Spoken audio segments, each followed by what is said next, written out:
The Gulf of Aden, named for the seaport of Aden in southern Yemen, is a sea lane of strategic significance.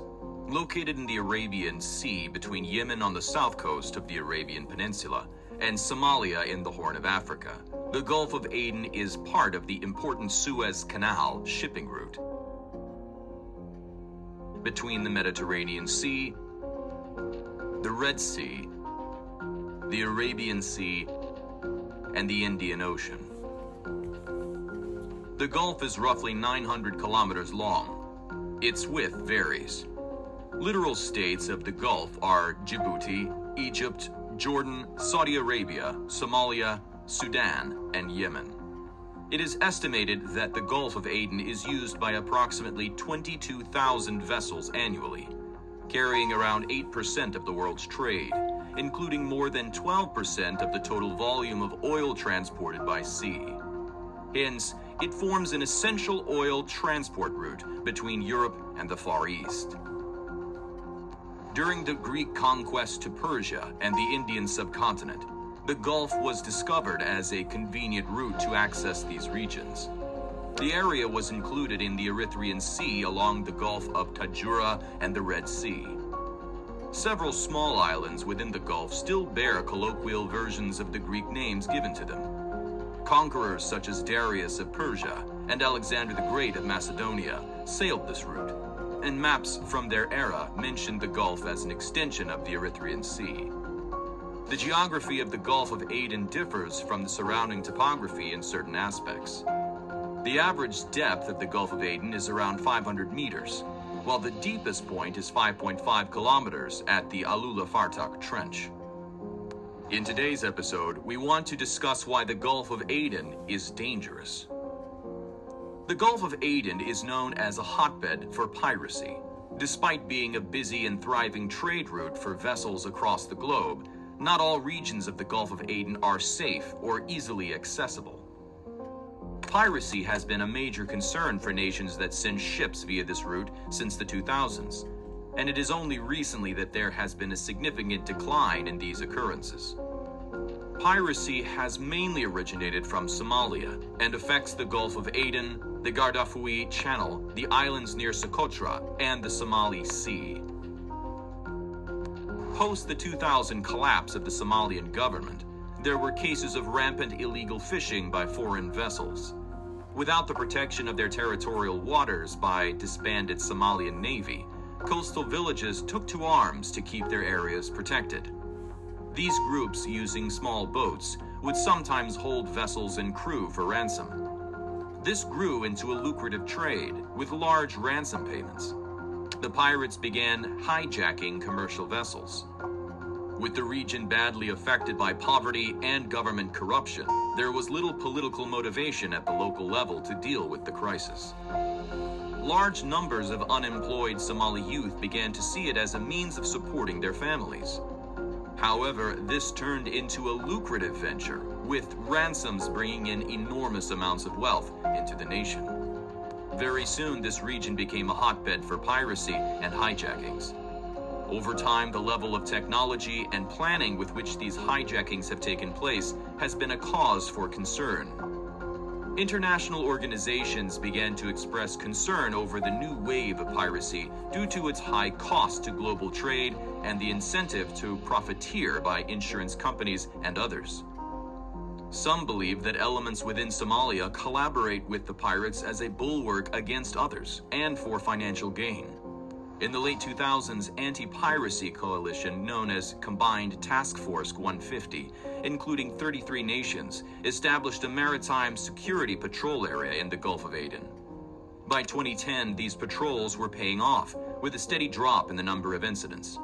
By November 2017, there were no major vessels or hostages remaining in pirate captivity.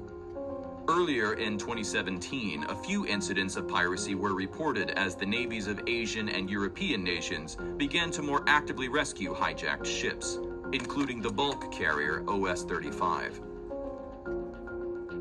Now let's have a look at the pirates' profile. Most of the pirates are young. An official list issued in 2010 by the Somali government of 40 apprehended pirate suspects noted that 80% were born in Somalia's southern conflict zones, while only 20% came from the more stable northern regions. As of 2012, the pirates primarily operated from the Galmudug region in the central section of the country. In previous years, they largely ventured to sea from ports located in the northeastern province of Puntland, until the regional administration launched a major anti-piracy campaign and operation, and established a maritime police force, PMPF. According to a 2008 BBC report, the pirates can be divided into three main categories. The first one is local fishermen, considered the brains of the pirates' operations due to their skills and knowledge of the sea. Secondly is ex-militiamen, who previously fought for the local clan warlords or ex-military from the former Bahrain government used as the muscle. And the third one is technical experts, who operate equipment such as GPS devices. The closest Somali term for pirate is Bur'ad Badid, which means ocean robber. However, the pirates themselves prefer to be called Badainta Bada, or saviors of the sea, or often translated as Coast Guard. For the record, Somali pirates have attacked hundreds of vessels in the Arabian Sea and Indian Ocean region, though most attacks do not result in a successful hijacking. In 2008, there were 111 attacks, which included 42 successful hijackings. However, this is only a fraction of the up to 30,000 merchant vessels which pass through that area. The rate of attacks in January and February 2009 was about 10 times higher than during the same period in 2008, and there have been almost daily attacks in March, with 79 attacks, 21 successful by mid-April. Most of these attacks occurred in the Golfo de Aden, but subsequently the pirates increased their range and started attacking ships as far south as off the coast of Kenya in the Indian Ocean. Some significant hijackings in the region include the murder of a Chinese sailor in the late 2000s because ransom demands were not met.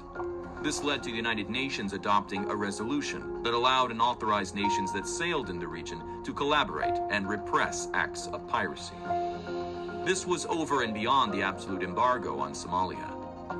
By late 2008, the hijackings began to spread outside the Gulf of Aden and encompassed larger vessels.